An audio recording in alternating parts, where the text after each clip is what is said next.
জমি থেকে কুমড়া ফুল তুলে কুমড়া ফুলের বড়া করে খেলাম। আমার নানু জমিতে মিষ্টি কুমড়া লাগাইছে, তাই সকাল সকাল আমরা বের হয়ে গেছি জমি থেকে মিষ্টি কুমড়ার ফুল নিয়ে আসবো আর কুমড়া ফুলের বড়া করে খাবো। তো মাথার মধ্যে ঝাঁকা নিয়ে যাচ্ছি জমির দিকে, জমিটা অনেকটাই দূরে বাসা থেকে। তো 7 সমুদ্র 13 নদী পার করে অবশেষে চলে আসলাম কুমড়া ফুলের জমিতে, সরি মিষ্টি কুমড়ার জমিতে। আর এখানে দেখো কত ফুল ফুটছে, একদম হলুদ হলুদ ফুলে ভরা। আর এই ফুল থেকে কিন্তু কুমড়া হবে না, এই ফুলগুলো হচ্ছে মেল ফুল, মানে ছেলে ফুল আর কি। এই ফুলগুলো এমনিতেও নষ্টই হবে, তাই এগুলো তুলে নিয়ে গিয়ে আজকে আমরা বড়া করে খাবো। ফুলগুলো কিন্তু দেখতে অনেক সুন্দর, তাই না? একদম হলুদ হলুদ ফুল। আর এইটা হচ্ছে মেয়ে ফুল, মানে এইটা থেকে কুমড়া হবে, তাই এটা ছেড়া যাবে না। আমার নানু অনেকগুলো কুমড়া ফুল ছিঁড়ে ছিঁড়ে দিচ্ছে, একদম এক ঝাঁকা ভর্তি ফুল হয়ে গেছে এদিকে। সুন্দর সুন্দর টাটকা ফুলগুলো দেখতে কিন্তু অনেক সুন্দর লাগতেছে, তাই না? চারিদিকে অনেক ফুল, তুলতে গেলে শেষ হবে না। আমরা সবাই 2-1টা করে ফুল ছিঁড়তেছি, ওরা অনেক ইচ্ছা কুমড়া ফুল ছিঁড়বে, বাট ও কুমড়া ফুল ছিঁড়ে আমাকে দিচ্ছে। ফুল যেহেতু অনেকগুলা, তাই আমরা অনেক রকম ভাবে এটার বড়া করবো। এই ফুলগুলো কিন্তু স্বাস্থ্যের জন্য অলরেডি। একটাও কিন্তু এই সুন্দরী মেয়ে ফুলগুলোকে তোলা যাবে না, এগুলো থেকে এরকম মিষ্টি কুমড়া হবে। কুমড়া ফুল তোলা শেষ করে আমরা এখন যাচ্ছি বাসার দিকে। আর এদিকে আমার নানুর কুমড়া ফুল তোলা শেষই হচ্ছে না, একটু করে সামনে যাচ্ছে, আবার 2-1টা ফুল তুলে তুলে দিচ্ছে। ফুলগুলো এতটা পরিমাণে লাজুক, একদমই সফট। আমি মাথায় করে এই ফুলগুলো বাসায় নিয়ে যাচ্ছি ঢং করে। আর বাসায় নিয়ে এসে ফুলগুলোকে খুব ভালোভাবে সামনে পিছনে ধুয়ে নিলাম। আর ভালো করে ধুয়ে ফেলার পর এই সবুজ অংশটা এখান থেকে ছিঁড়ে ফেলতে হবে।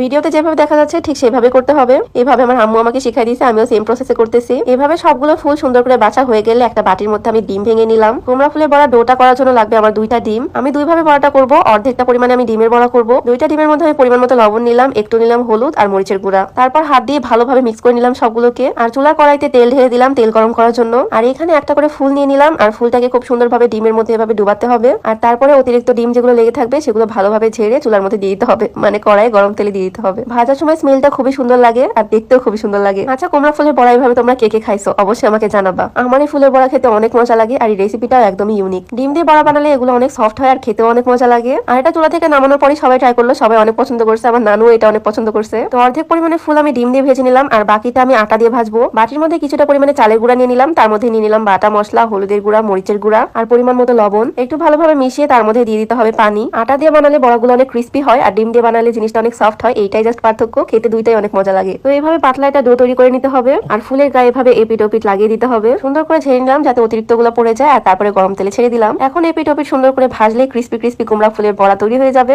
আমার কাছে দুইটা অনেক মজা লাগে, তোমরা যে কোনো ভাবে ট্রাই করে দেখতে পারো। আর এই বড়াগুলো খালি খালিও খাওয়া যায়, ভাত দিয়েও খাওয়া যায়, অনেক মজা লাগে খেতে। বাকি যে ফুলগুলো ছিল প্রত্যেকটাই আমি এরকম আটা দিয়ে বানিয়ে ফেললাম, আর কিছুক্ষণের মধ্যে আমার সবগুলো বড়া তৈরি। আর সবাই টেস্ট করে বলছে এটা অনেক টেস্টি হয়েছে। ও তো ভাত নিয়ে চলে আসছে ভাতের সাথে খাবে বলে। এই কুমড়া ফুলের বড়া কিন্তু তোমরা চাইলে বাসায় ট্রাই করে দেখতেই পারো, আশা করি ভালো লাগবে। তো আজকের ভিডিও ছিল এই পর্যন্ত, সবাই ভালো থাকো, সুস্থ থাকো, দেখা হচ্ছে নেক্সট ভিডিওতে। আল্লাহ হাফেজ।